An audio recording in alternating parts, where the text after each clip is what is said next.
So welcome everyone once again. My name is Uzi Alewi. I'm one of the teachers at Congregation Beit Da'ah Kakma Bina. Thanking the Creator of heaven and earth for life, food, clothing, and shelter. We're going to start this all over again. And hopefully that the Most High God be with us all. So welcome everyone once again. My name is Uzi Alewi. I'm one of the teachers at Congregation Beit Da'ah Kakma Bina. Thankful to the Most High God for my life, the life of all my Creator of heaven and earth for life, food, clothing, and shelter.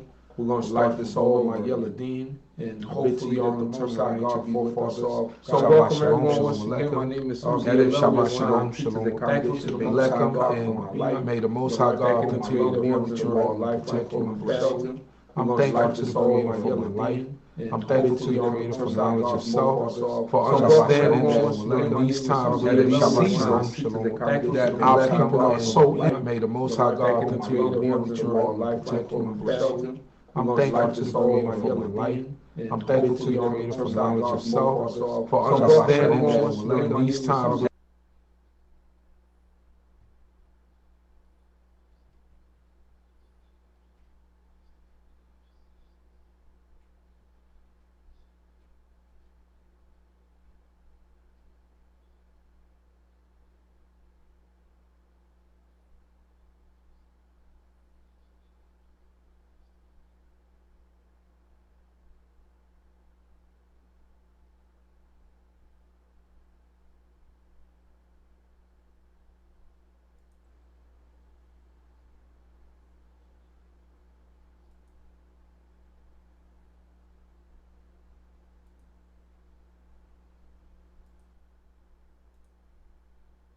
Into and are celebrating that our forefathers did not celebrate, that we are a people that are aware of our surroundings and the things that are around us and understand that these are nothing but pagan days.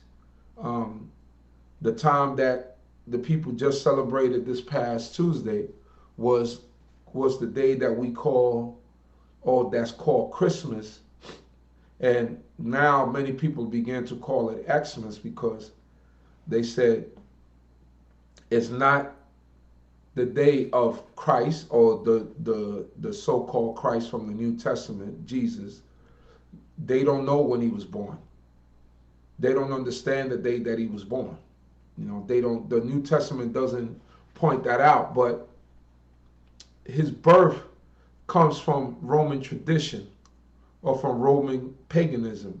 On During this season, the winter solstice, the Roman will worship the sun, or the renewing of the sun's strength on the earth, being that during this time of the year, it's when the daylight will be the daylight will increase more and more and more all the way until the summer solstice, right? So they looked at it as the sun renewing its strength, and the Romans will worship the sun during this time of the year.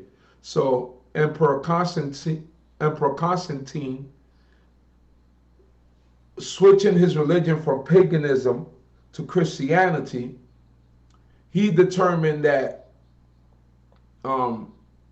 being in order to draw in more pagans into Christianity, he just switched the day of the worship of the sun, or the season of the worship of the sun, and said that this was the day of the rising, or the sun being born.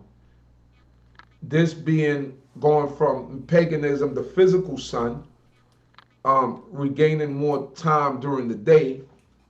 Now is the day of the son, or the Christ being born.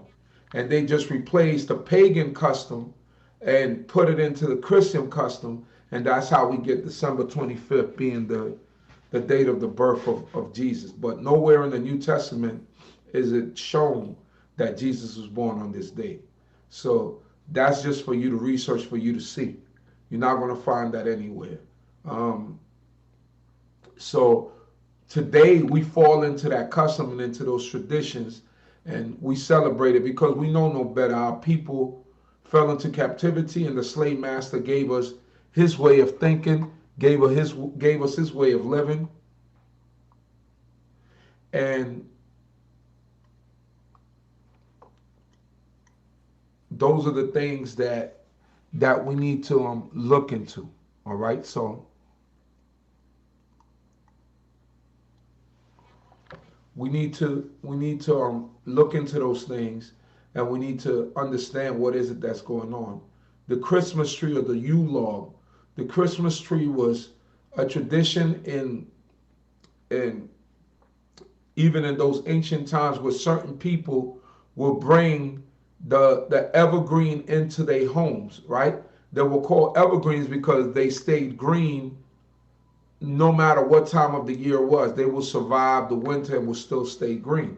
So people in ancient times believed that this tree had magical powers and that it would ward off evil because it didn't die with like other trees during the wintertime, or what they perceive with dead, or trees going dormant, because the trees don't truly die. The trees go dormant during the winter.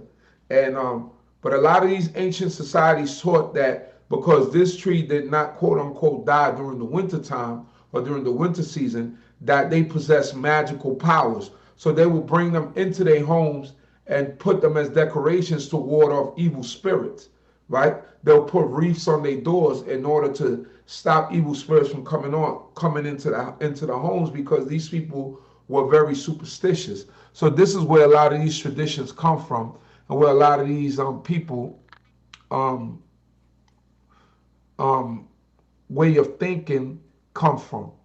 So we have to be very aware of this. Now, the next celebration that's coming is New Year, right? And the New Year is what was given, or this New Year is what was given during the Roman time, right? And what happened with that is that back in ancient Rome, the New Year began in March, because March was when everything began to grow. That was like the beginning of spring. So um, what we see is that the Romans initially only had, I believe, like 10 months, and they will begin their counts of their months. Ancient Rome, they will begin their count of their months in March, right? March being the first day of the first month of the year, and when they began to come up with these name for these months, they had named some months after some gods. Some months were named after some emperors, and some months are just simply the name of of or numbers, right, to each one of these months. So all these things were things that were happening during these times, and where like change of time and seasons and things of this nature will begin to happen. But we also have our own calendar. This is why it's important for people to have their own calendar, because when you have your own calendar, you understand this calendar has been coming with us from time immemorial, and how we know how to tell times and seasons and stuff and things of this nature, because we have to keep track of our holy days and our holy seasons, right? So when we look at the Gregorian calendar, we see the existence of it. I'm going to go over some of the things that we see from the Gregorian calendar. Yeah, December was the 10th month.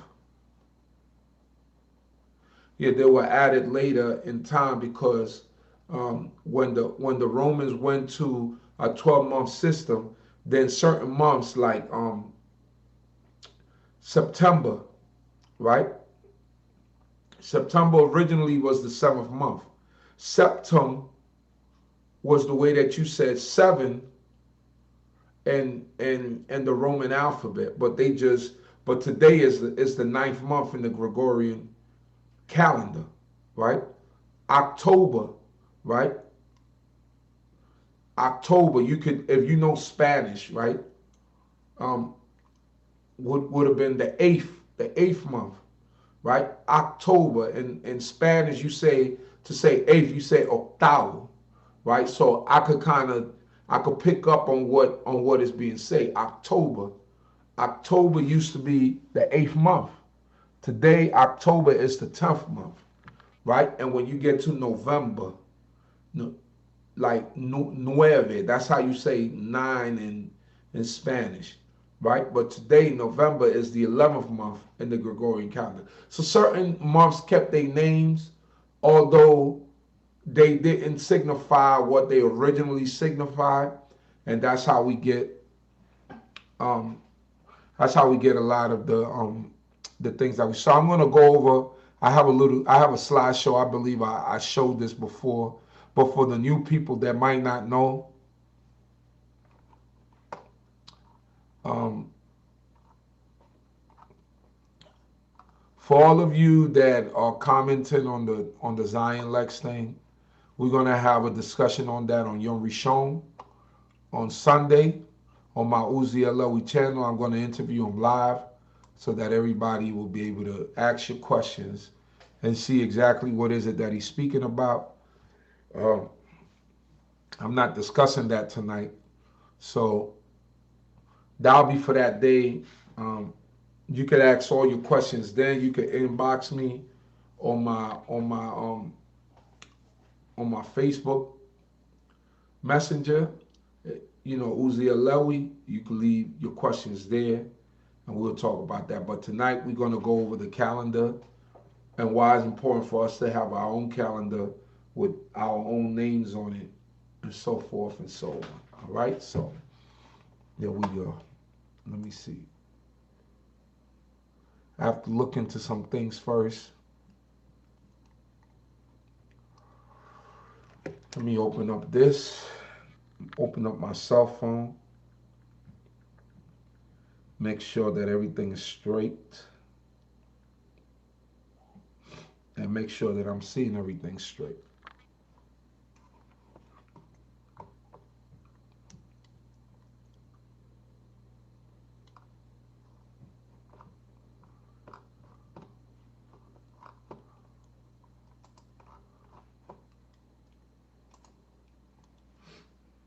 Give me a second here. And make sure.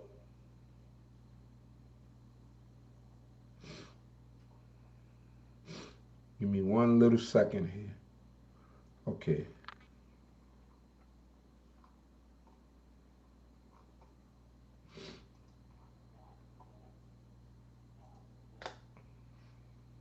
me a second here. And make sure. Shabbat Shalom, my brother, Abdiel, Chief Abdiel. One little second. All right, here we go. So we're going to go into these months. So in the Gregorian calendar, and then from there we're going to go into. I'm going to tell you our calendar and how our calendar goes. All right.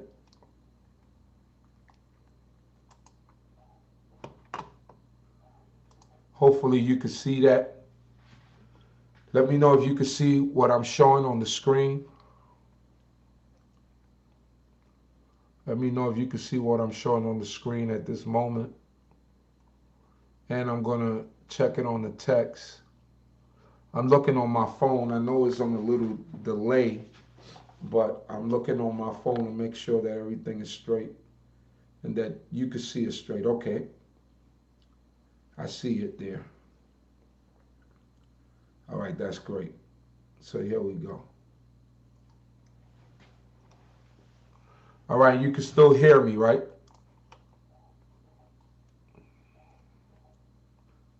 Hopefully you can still hear me.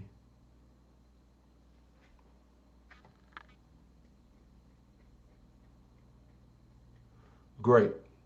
So right here, what are we seeing here first? So the first month in the, right, The first month of the year in the Gregorian calendar, after the reform was made, and we're going to get to that a little bit later when we read, is the god Janus, right? That's where the name January come from. And just want y'all to excuse me, I got a cold, so if you hear me in the back blowing my nose or anything, it's because I have a head cold. So just bear with me tonight as I'm braving through these conditions. So why does Janus have two faces, right? And we're going to explain why in the what we have down here. January is named after the Roman god Janus. In ancient Roman religion and myth, Janus is the god of beginnings, gates, transitions, time, doorways, passages, and endings. He is usually depicted as having two faces since he looks to the future and to the past. So the reason why they use the god Janus as the beginning of the year or the beginning of the calendar is because he sees the past, meaning the past year that has gone past, and he's seeing the future, the year to come. This is why the Romans use January as the first month of the year. Understand?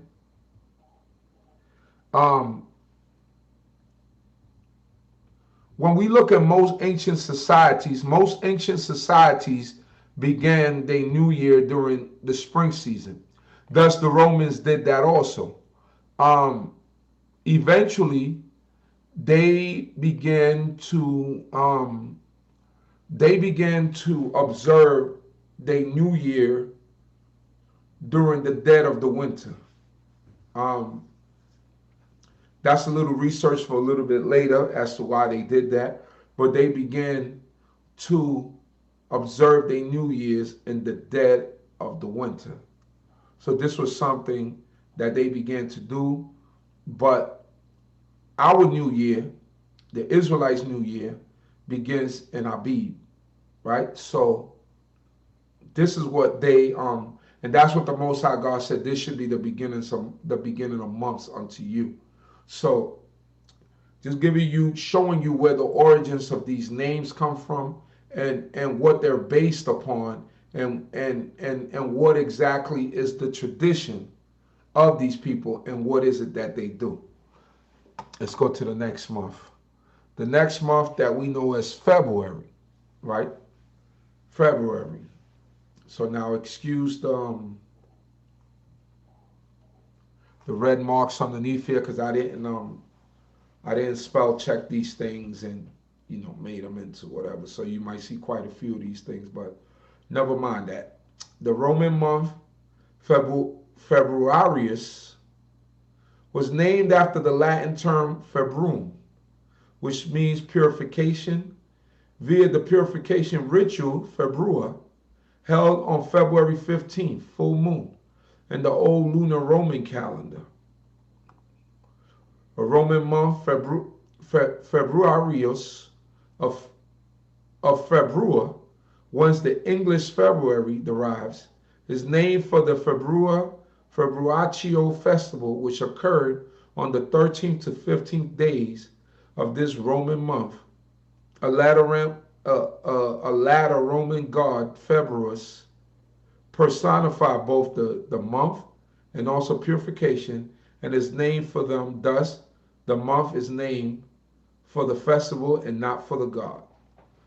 So we see that this name comes from a festival that was held on February 15th, from February 13th to the 15th during the ancient Rome, right?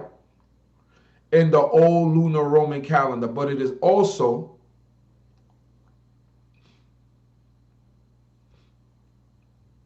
says a later Roman god, Februus, personify both the month and also purification. It is named for them.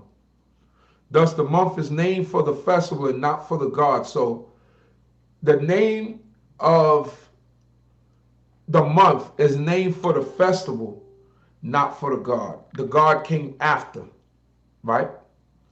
Or what was given or what was attributed to the god came after. So, this is important to know, right? These are little intricacies that we see and that we get to understand. So, February comes from a festival that in ancient Rome they used to celebrate from the 13th to the 15th, right?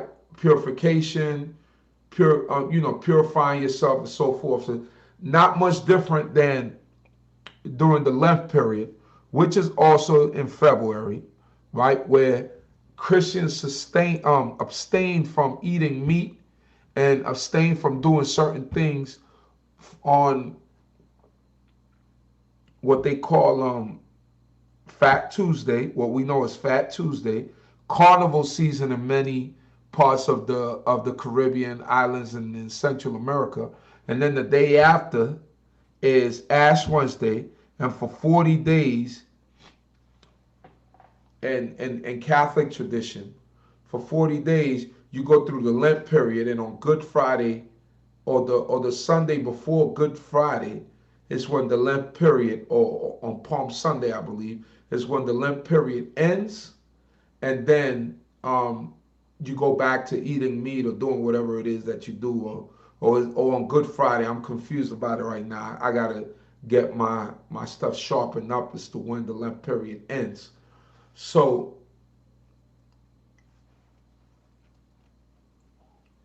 it's probably where Christianity get the whole concept of Good Friday and the Lent period and all this, because the period of Lent is also a period of purification in the Roman Catholic Church as to what people do and how people conduct themselves and the things that they carry on doing. So are y'all still with me? Y'all understanding what I'm saying?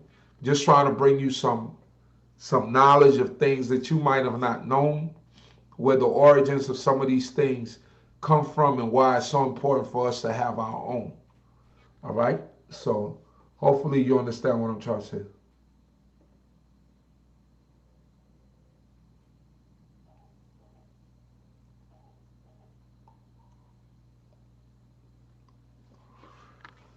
So here we go. Now somebody asked if there was only originally 10 months, did each month have more than 31 days?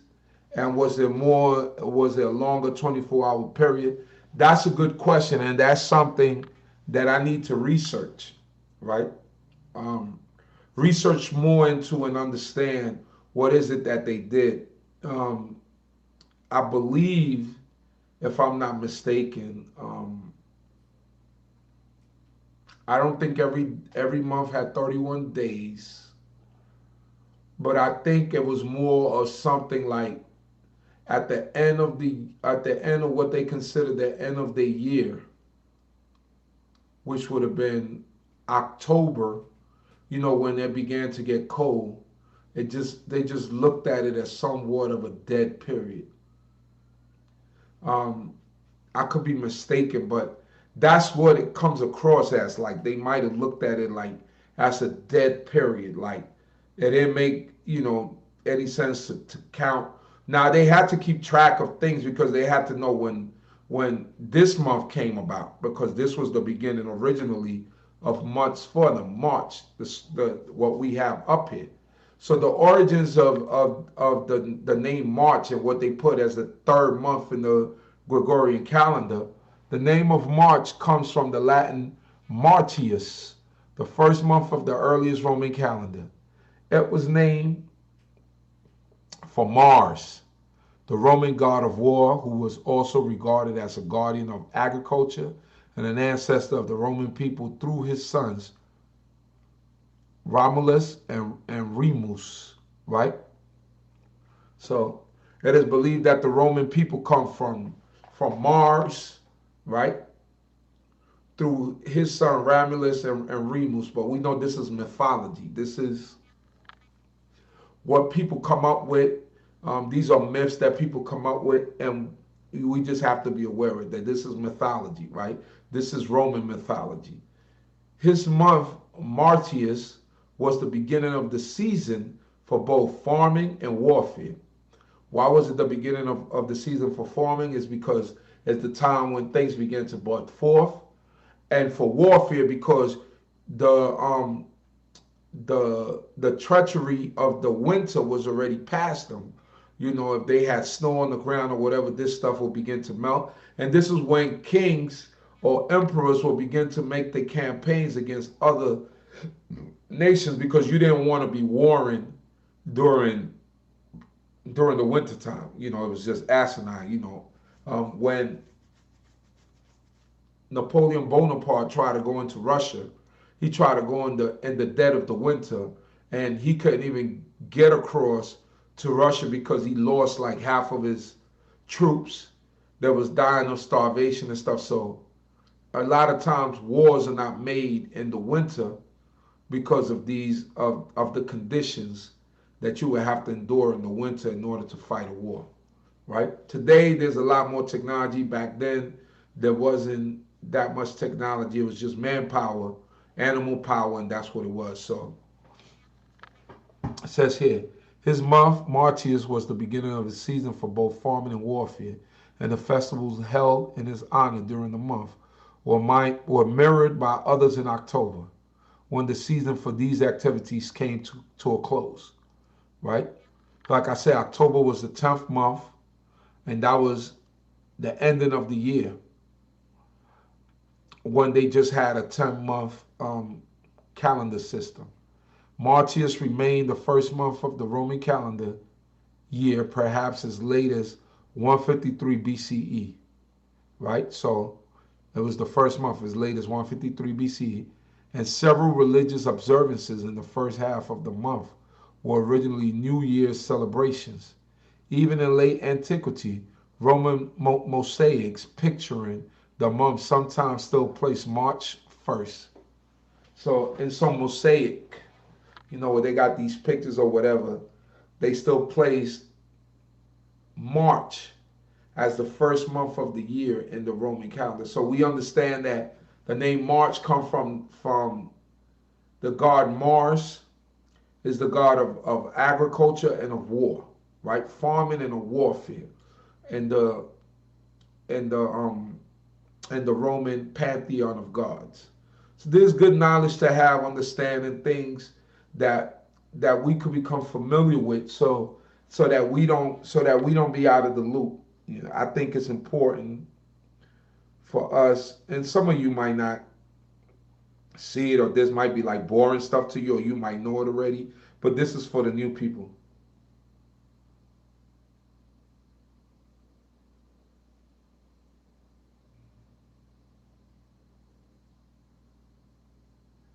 So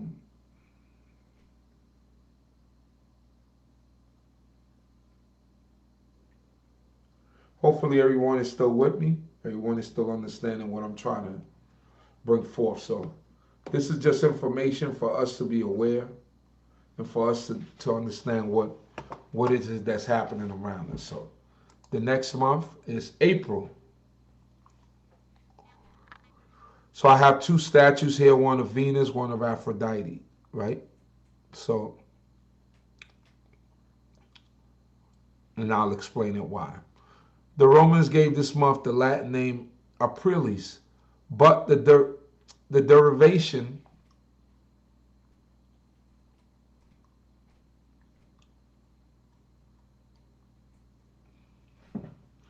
the Romans gave this month the Latin name Aprilis, but the derivation of this name is uncertain. The traditional etymology is from the verb aperire, to open, right? And an allusion of its being the season when trees and flowers begin to open, which is supported by a comparison with the modern Greek use of anixi, opening for spring. Since some of the Roman months were named in honor of divinities, and as April was sacred to the goddess Venus, right? her Veneralia being held on the first day, it has been suggested that Aprilis was originally her month, Aprilis, from her equivalent Greek goddess name, Aphrodite, Aphros, or from the Etruscan name, Apru. So Venus is the counterpart of Aphrodite, because remember, Greek culture, Roman culture stole a lot from the Greeks. So a lot of their gods are similar, or their gods are similar, but they have different names, right? So we got Aphrodite in Greek, and in Rome, her counterpart will be Venus. In Greece, you have Nike, the goddess of victory. In in in Roman, you have Victoria. She's called Victoria, I believe, right? Or Victoria. She's called, right? Goddess of victory, right? So these are all the different things that we have to remember. You know, it's good sometimes to study outside of the realm of just what we know as you advance, so that you will have understanding of certain things. So they're saying that most likely the April, although they don't really have a significant understanding of where it really came from, but they say it sounds like they might have gotten it from Aphrodite, right? The Romans might have gotten it from Aphrodite, which was the counterpart of Venus, which was the goddess of fertility in in Roman culture. She was also the goddess of fertility in Greek culture. And we could go back to Astarte and to all these other gods, you know, in the Egyptian um, times and Babylonian times, and who were the different goddesses of fertility, and Isis and all these different goddesses, right? So these are the things that we have to keep in mind. I hope that y'all are still with me. I hope that you get an understanding for what I'm saying.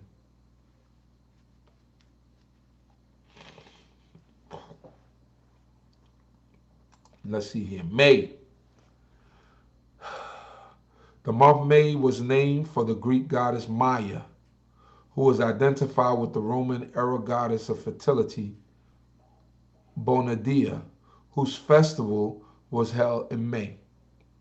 So the month was named for the Greek goddess Maya, thus the name May, who was identified with the Roman era goddess of fertility, Bonadia, whose festival was held in May.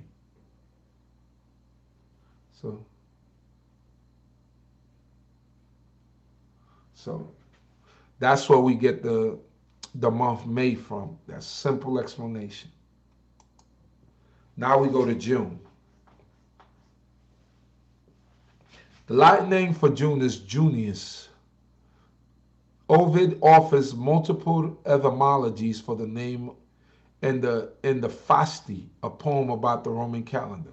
The first is that the month is named after the Roman goddess Juno, the goddess of marriage and the wife of the supreme deity Jupiter. The second is that the name comes from the Latin word juniores, meaning younger ones, as opposed to maiores, elders, for which the preceding month Mayas may be named. So we get into differing things here, but this is not certain, right? There's a couple of etymologies or beliefs to where the name for the month June come from. In ancient Rome, the period from mid-May through mid-June was considered inauspicious for marriage. Ovid says that he consulted the Flaminica Dialis, the high priestess of Jupiter, about setting a date for his daughter's wedding and was advised to wait till after June 15th. Plutarch, however, implies that the entire month of June was more favorable for weddings than May. So here we have, some conflicting accounts. As to some people said that June was the ideal month to get married, and some people said that certain parts of June was taboo in certain parts of May to be married, that it was favorable to be married after June 15th. So, as we see here, they said that June comes from the goddess of marriage, the wife of supreme deity Jupiter, right? So, as we see that June comes from Juno, the Roman goddess, right? As you can see the similarities in the name. So now, July, which is the 7th month of the Gregorian calendar, right? July is the 7th month of the year between June and August. And the Julian Gregorian calendars and the 4th month to have the length of 31 days. It was named by the Roman Senate in honor of the Roman general Julius Caesar, it being the month of his birth. Prior to that, it was called Quintilius, right? So July is named after Julius Caesar, emperor, a Roman emperor, right? Prior to that, it was called Quintilius. And why was it called Quintilius? Because that would have been the 5th month. Remember, I told you at the beginning, the Romans in the ancient calendar, they only had 10 months. Started from March, April, May, June, July. July would have been the 5th month, right? Quintilius, like I know Spanish, so if I want to say 5th, I would say quinto. Quintilius, I could kind of figure it out because it's Latin, and you could kind of make out some words. So it makes sense to me. To you that don't know Spanish or don't understand Latin or any of the Romance languages, it might be foreign to you. But to me, it makes sense, right? It makes a lot of sense to me.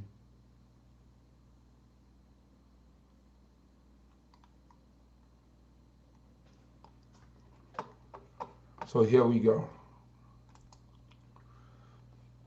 The next month is August. But now we start to get into more. The names of the months are beginning to be man and numbers and things of this nature. This month was originally named Sextilis in Latin because it was the 6th month in the original 10-month Roman calendar under Romulus in 753 BCE. So this was originally the 6th month and it was called Sextilis, right? Which is 6. We could see it in when we say sixth, right? And in Spanish, if we want to say 6, we would say sexto, right? So be the 6th month. When March was the 1st month of the year, about 700 BC, it became the 8th month when January and February were added to the year before March by King Numa Pompilius, who also gave it 29 days. Julius Caesar added 2 days when he created the Julian calendar in 45 BCE, giving it its modern length of 31 days. In 8 BCE, it was renamed in honor of Augustus, according to the Senatus Consultum, decree of the Senate.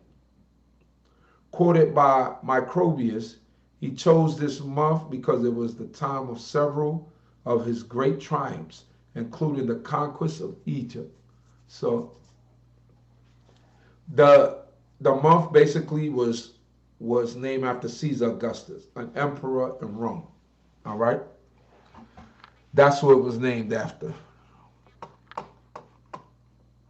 Just a little history lesson today. September. September is the ninth month of the year in the Julian and Gregorian calendars, and the third month to have the length of 30 days. It is also the month with the longest name, September. September, Roman month from Latin septum, seven, right? So you can see it there, right? Septum. In Spanish, you would say séptimo. Was originally the seventh of 10 months on the oldest known Roman calendar, with March, Latin Martius, the first month of the year until perhaps as late as 153 BCE. After the calendar reform that added January and February to the beginning of the year, September became the ninth month but retained its name. It had 29 days until the Julian reform, which added a day. So this is what we see, right? These are where these months get their names. So now we have here October. October is the 10th month of the year in the Julian and Gregorian calendars, and the sixth month to have the length of 31 days. The eighth month in the old Roman calendar, October retained its name from the Latin octo, meaning eighth. After January, and in Spanish you will say octavo, right, for eighth. After January and February were inserted into the calendar that had originally been created by the Romans. In ancient Rome, one of three mundus patet would take place on October 5th. Meditrinalia, October 11th. Augustalia on October 12th. October horse on October 15th. And Armilustrium on October 19th. These days do not correspond to the modern Gregorian calendar. Among the Anglo-Saxons, it was known as Winterfillet, because at this full moon, fillet, winter, was supposed to begin. So later in history by the Anglo-Saxon was known as Winterfillet. This was originally the last month of the year. They believed that everything died out, during this time of the year. So this was considered the ending of the year until some reforms were made. And probably because, people had astronomers, people that knew the motions of the sun. And you see all the stuff that moves around and all the things that are happening. And what happens is that they have to figure out, like, there's, we have to add 2 more months to the year and make some adjustments, because if not, this is what happened. This is what's going to happen. Everything is out of sync. But they kind of caught back up, but it was just like an empty period at the end of the year. That's what I imagine, because they knew when the beginning of the year was, but they just didn't count 2 more months, or however October went, or if October was just a long period of dead time. I don't know exactly how they did it, but that's just how they did it. When the winter months came, it was just like a dead period. That's what it seems like. So the Roman calendar, or the Gregorian calendar, is based on the solar system, right? Our calendar is based on the lunar system. Adjustments have to be made with our calendar, because or else our seasons will come out of whack, right? Abib always has to be in the springtime, because certain crops have to be grown for us to bring to offer up. So we have to, we have to. The Most High say He gave us the sun and the moon, the stars, for times, for seasons, and for years. So we make adjustments according to how they move, right? Although we have a lunar calendar, sometimes, the moon The moon, revolves around the earth in about 29 and a half days. So we have to make adjustments as with the sun, because the sun is going at a little different rate, right? So we have to make adjustments. That's why we have leap years sometimes. We have certain things that's going on. Um, these are all the different little things, that nuances that happen, but we could lock everything in by making adjustments and understand that this is okay, because the Most High told us to use the sun, moon, and stars for times, for season, and for days, to tell months, and to have all these things going on. So November is the 11th and penultimate penultimate month of the year, meaning the next to last month, right? And once again, the only reason why I know that word is that's um that's how you say next to last in Spanish, almost, penultimo, right? So I could figure out words because of the Spanish that I know. November is the 11th and penultimate month of the year in the Julian Gregorian calendars, and the fourth and last month to have the length of 30 days. November was the ninth month of the ancient Roman calendar. November retained its name from the Latin novum, meaning nine. When January and February was, so in Spanish you would say ninth, noveno, right? So I could kind of figure these things, that these names, these ancient Latin names, when January and February were added to the Roman calendar. So once January and February were added to the Roman calendar, November now became the 11th month, but the name remained because originally it was the ninth month on the ancient Roman calendar. All right? Important to know. December. December is the 12th and last month of the year in the Julian and Gregorian calendars. It is the 7th and last month to have the length of 31 days. December, from the tres riches héroes de Berry. December got its name from the Latin word decim, meaning 10. Um, because it was originally the 10th month of the year in the Roman calendar, which began in March. The winter days following December were not included as part of any month, right? Later, the months of January and February were created out of the monthless period and added to the beginning of the calendar, but December retained its name. So you see, there goes the answer. After October, it was just a dead period. It says here, the winter days following December were not included as part of any month. Later, the months of January and February were created out of monthless period. So when we got to December, which would be the time of October right now, which is the 10th month.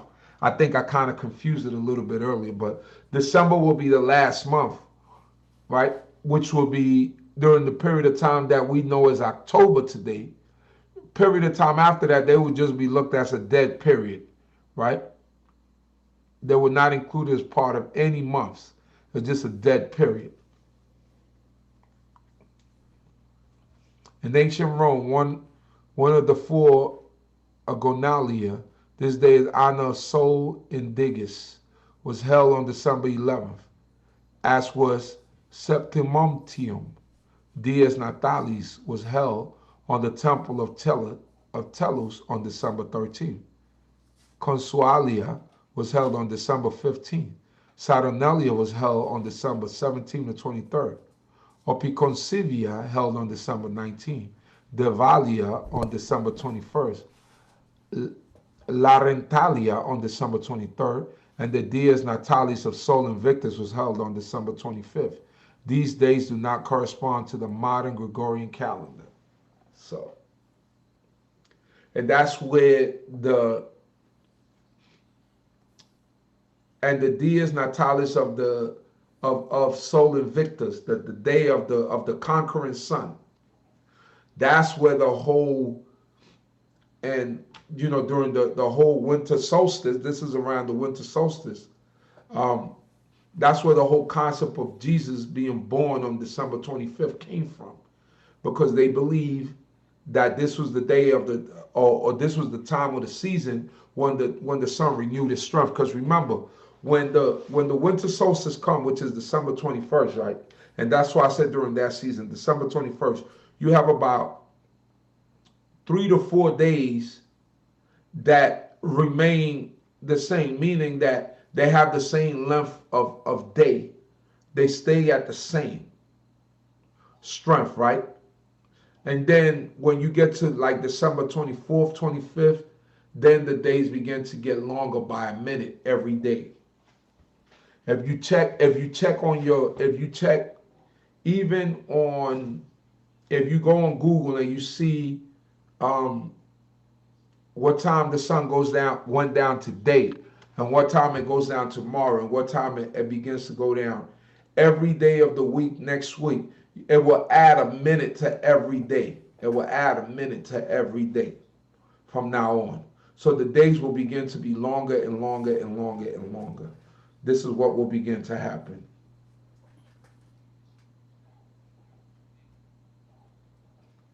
This is what will begin to happen. So hopefully you got something out of that. I know that this is an old lesson to many of you.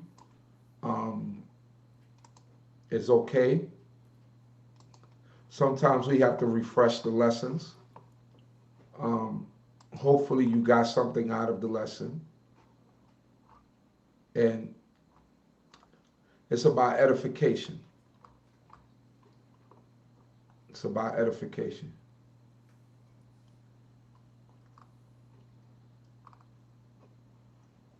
So,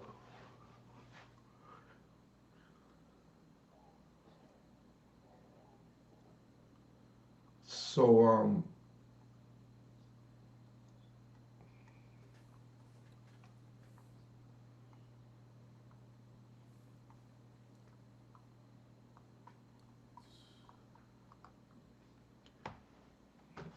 so now